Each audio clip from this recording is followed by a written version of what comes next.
जब चर्चा जोरों पर थी कि क्या रोहित शर्मा भारत के लिए टी20 विश्व कप 2024 में कप्तानी करेंगे, इसी बीच एक चौंकाने वाली खबर आई है कि रोहित शर्मा तो मुंबई इंडियंस के लिए भी आईपीएल 2024 में कप्तानी नहीं कर पाएंगे। जी हां गाइस, एक बहुत ही ज्यादा चौंकाने वाली खबर आई है।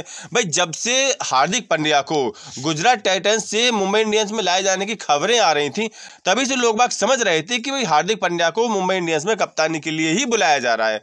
लेकिन जहां तक क्रिकेट प्रशंसकों का विचार था, मेरा खुद का विचार था और 99.9% लोगों का विचार था कि हार्दिक पांड्या इस सीजन से कप्तानी नहीं करेंगे, वो अगले सीजन से ही कप्तानी करते हुए नजर आएंगे। भाई, रोहित शर्मा ने जिस तरह से मुंबई इंडियंस को संवारा है, उसको विजेता टीम के रूप में बनाया है, उसको देखते हुए लग नहीं रहा था कि एकदम से उनको हटा करके किसी और को कप्तान बनाया जाएगा। भाई, 2013 में अपने आने के बाद से ही कप्तान रोहित शर्मा ने जिस तरह से मुंबई इंडियंस को 5 बार चैंपियन बनाया, 2013 में उन्होंने चैंपियन बनाया मुंबई इंडियंस को, इसके बाद 2015, 2017, 2019, 2020 में भी उन्होंने चैंपियन बनाया मुंबई को। और जिस तरह से उन्होंने मुंबई इंडियंस को मुंबई ब्रांड के रूप में स्थापित किया, जितनी महत्वपूर्ण भूमिका उनकी थी, तो रोहित शर्मा को कप्तानी से हटाने को क्या समझा जाए? क्या ये the end of the era Rohit Sharma है? लेकिन फ्रेंचाइजी क्रिकेट है भाई, इसमें कुछ भी संभव हो सकता है। एक समय रिकी पॉन्टिंग को हटाकर रोहित शर्मा को कप्तानी दी गई थी। उस समय रोहित शर्मा डेक्कन चार्जर के लिए एज अ प्लेयर खेलते थे, उनको अचानक से 2013 में बुला करके कप्तानी सौंपी गई थी। तो ये फ्रेंचाइजी क्रिकेट है। लेकिन भाई ऐसा नहीं है, फ्रेंचाइजी क्रिकेट में भी कप्तानों को बहुत लंबे समय तक खेलते हुए देखा है मैंने, और वो भी कई सारे उतार चढ़ाव के बाद भी।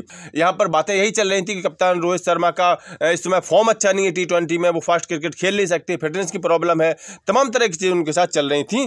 तो कई सारी चीजें अब दिमाग में आ रही है कि किस वजह से उनको कप्तानी से हटा करके एकदम से हार्दिक पांड्या जैसे खिलाड़ी को कप्तान बनाया गया। क्योंकि हार्दिक पांड्या को कप्तान बनाना अचानक से बहुत ज्यादा शॉकिंग है। शॉकिंग इसलिए है क्योंकि ये वही हार्दिक पांड्या है जिनको मुंबई इंडियंस ने ड्रॉप किया था। और पिछले साल ही हार्दिक पांड्या ने एक इंटरव्यू में कहा भी था कि भाई मैं 2 तरह के चैंपियन होते हैं, एक मुंबई इंडियंस जैसे, एक सीएसके जैसे। मुंबई इंडियंस में बड़े खिलाड़ियों को भर करके चैंपियन बना दिया जाता है, लेकिन सीएसके जो होती है वो साधारण खिलाड़ियों को लेती है और फिर उनको चैंपियन बनाती है। और मैं मुंबई इंडियंस जैसा नहीं बनना चाहता, मैं सीएसके जैसा बनना चाहता। इतने विवादित बयान देने के बाद एकदम से उन्हीं हार्दिक पांड्या को मुंबई इंडियंस वाले ही बुला करके कप्तान बना रहे हैं। तो कहीं ना कहीं वही चीज सच साबित हो रही जो हार्दिक पांड्या ने कही थी कि बड़े खिलाड़ियों को मुंबई इंडियंस लेती है। लेकिन हार्दिक पांड्या के साथ ही वही चीज हो गई। ये काफी ज्यादा शॉकिंग है। लेकिन जिस तरह से हार्दिक पांड्या को कप्तान बनाया गया है, ये मुंबई इंडियंस के लिए अंदर खाने काफी प्रेशर वाली बात है, क्योंकि अभी यहां पर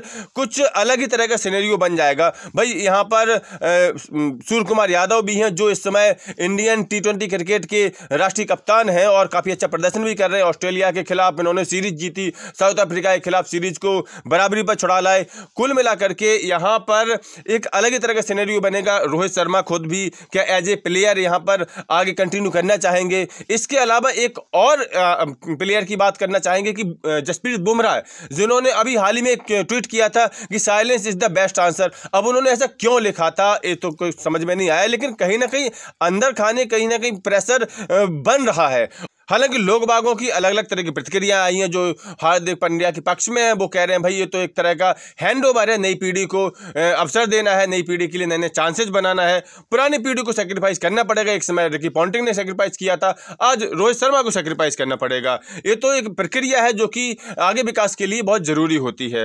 हालांकि इसमें इस चीज से जो नाखुश हैं वो लोग अलग ही तरह की दलील दे रहे हैं। उनका कहना है कि भाई ये तो कटप्पा जैसा एक सीन बन गया है। जिस तरह से कटप्पा ने बाहुबली की पीठ में छुरा भोंका था, उसी तरह से आज हार्दिक पांड्या को कप्तान बनाया जाना भी एक तरह से रोहित शर्मा के साथ उसी तरह का छुरा भोंकना ही है। क्योंकि अगर रोहित शर्मा का रिकॉर्ड देखा जाए तो इन्होंने एज अ कैप्टन 158 मैचों में आईपीएल में कप्तानी की है, जिनमें 87 इन्होंने मैच जिताए हैं अपनी टीम को और 5 ट्रॉफी अपनी टीम को दिलाई हैं। और ऐसा नहीं है कि रोहित शर्मा की कप्तानी बहुत ज्यादा खराब रही हो। अभी इसी विश्व कप में 10-10 मैच भारतीय टीम को इन्होंने जिताए हैं, डोमिनेट करके खुद आगे खेलते थे, अच्छी परफॉर्मेंस भी इन्होंने दी है और कुल मिलाकर के एक बेहतर कप्तानी की थी। लेकिन इस तरह से उनको कप्तानी से हटाया जाना शॉकिंग है, काफी ज्यादा शॉकिंग है। लेकिन कुल मिलाकर के मैं भाई पर्सनली तो हार्दिक पांड्या को बधाई देना चाहूंगा कि भाई आप उनको बधाई हो, वो मुंबई इंडियंस से कप्तान बनाए गए हैं।